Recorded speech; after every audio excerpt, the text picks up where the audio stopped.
selamat malam Bapak, Ibu, saudara-saudari yang terkasih dalam Tuhan Yesus Kristus. Malam ini kita akan mendengarkan renungan malam.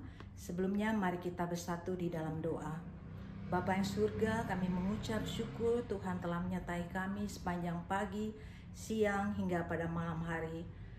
Tuhan berkati kami akan mendengarkan firman Tuhan, biarlah firman Tuhan boleh menjadi kekuatan bagi kami untuk kami dapat melakukan di dalam kehidupan kami hari lepas hari. Berkati untuk hamba Tuhan yang akan menyampaikan, kiranya boleh menjadikan firman ini berkat bagi semua orang yang mendengarnya. Terima kasih Bapa, ampunilah segala dosa yang telah kami perbuat. Di dalam nama anak-Mu Tuhan Yesus Kristus, kami berdoa mengucap syukur. Amin.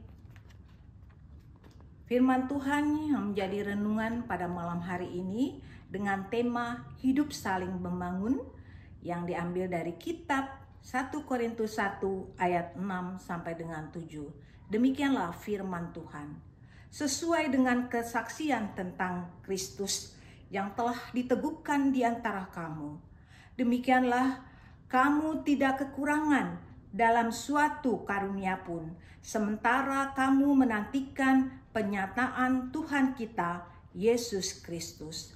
Saudara-saudara yang terkasih, melalui perkataan dan pengetahuan, Paulus merangkum karunia dalam perikop ini menjadi dua bagian. Pertama, karunia dalam segala macam perkataan dan karunia dalam segala macam pengetahuan. Artinya adalah setiap perkataan harus bersumber dari pengetahuan akan Kristus Yesus. Jika Allah mengaruniakan dua karunia ini, maka Ia memberikan kemampuan besar untuk berguna dan membangun satu sama lain. Banyak orang dapat berbicara dengan sangat baik, tetapi tidak memiliki akar pengetahuan, sehingga perkataan mereka menjadi hampa belaka dan di dalamnya banyak kebohongan. Banyak orang yang kaya dengan pengetahuan, tetapi memiliki kekurangan dalam mengungkapkan sehingga tidak membawa kebaikan bagi orang lain. Dan pengetahuan itu tinggal terbungkus rapi dan menjadi tidak berguna.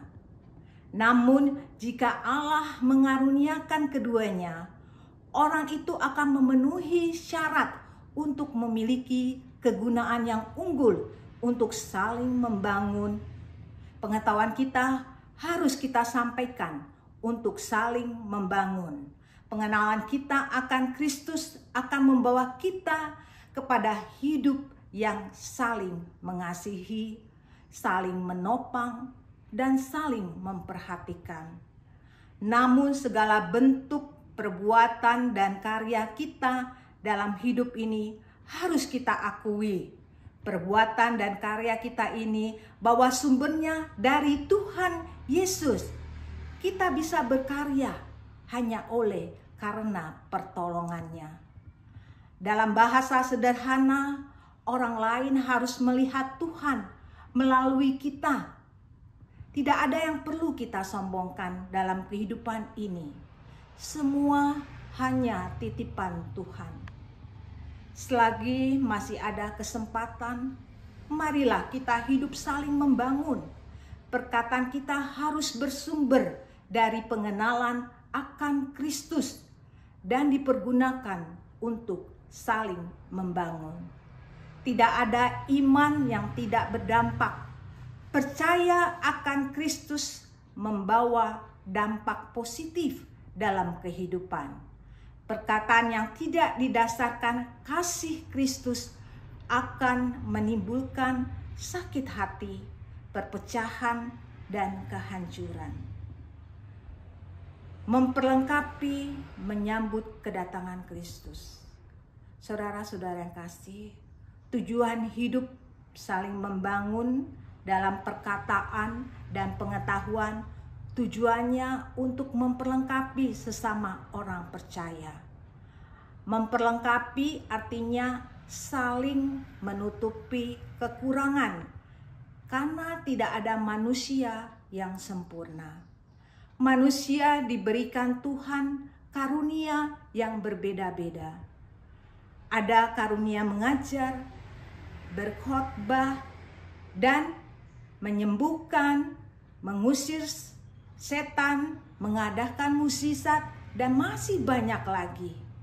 Bahkan Tuhan memberikan talenta kepada kita yang tujuannya untuk saling memperlengkapi.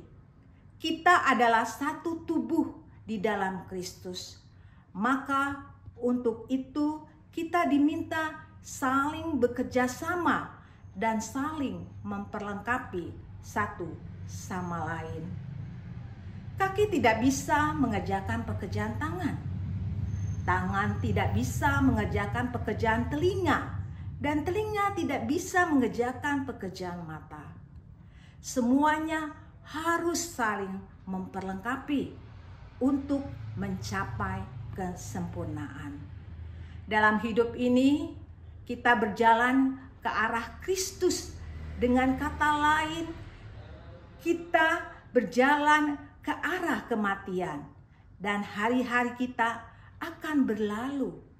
Sehingga orang percaya sudah menjadi tugas kita untuk memperhatikan satu sama lain. Saudara-saudara yang kekasih, Yesus meminta agar orang percaya setia sampai akhir. Kesetiaan kepada Kristus bukanlah hal yang mudah. Karena itu, apa yang dipercayai Tuhan akan berikan karunia sebagai dasar untuk saling menopang dan memperlengkapi. Bukan menjadi kesombongan. Kesetiaan kepada Kristus bukan hal yang mudah dan banyak sekali tantangan. Sebagai orang percaya, marilah kita jeli memperhatikan orang di sekitar kita. Yang kuat harus menopang yang lemah. Yang kaya harus rela berbagi kepada yang lain. Kepada yang miskin, yang hilang pengharapan, harus kita kuatkan. Jangan sampai orang percaya pergi dan meninggalkan Yesus Kristus, Sang Juru Selamat. Karena sebagai orang Kristen, kita menantikan kedatangan Tuhan Yesus Kristus yang kedua kali. Agama kita sepenuhnya memandang hal ini. Jika kita memang orang-orang Kristen yang sejati, kita akan mempercayainya, mengharapkannya, dan menjadi urusan kehidupan kita untuk mempersiapkan diri menyambut kedatangannya itu. Semakin teguh iman Kristen kita, akan semakin teguh keyakinan kita akan kedatangan Tuhan yang kedua kali. Dan semakin bersungguh-sungguh pula pengharapan kita akan hal itu. Demikianlah firman Tuhan pada malam hari ini. Biarlah firman Tuhan boleh menjadi kekuatan bagi kita untuk kita dapat melakukan yang sesuai dengan kehendak Tuhan Yesus. Amin. Tuhan Yesus memberkati. Marilah kita berdoa. Bapa yang surga, kami mengucap syukur Tuhan untuk firman Tuhan yang telah kami dengar. Biarlah firman Tuhan boleh menjadi kekuatan bagi kami untuk kami dapat melangkah dengan pasti di hari-hari yang Tuhan berikan pada saat ini Tuhan. Biarlah kami juga dimampukan untuk mempersiapkan diri kami Tuhan, untuk saling membangun dan saling menopang satu dengan yang lain. Itulah yang menjadi renungan kami pada hari ini Tuhan. Terima kasih Bapa, kami akan istirahat pada malam hari ini. Tuhan berkati istirahat kami agar kami boleh esok pagi disegarkan kembali dan kami boleh melakukan aktivitas kami seperti biasanya. Terima kasih Bapa, malam hari ini juga Tuhan, biarlah Tuhan yang senantiasa menjaga dan memelihara kehidupan kami ini. Ampunilah segala dosa yang telah kami perbuat Di dalam nama anak-Mu Tuhan Yesus Kristus, kami mengucap syukur. Amin.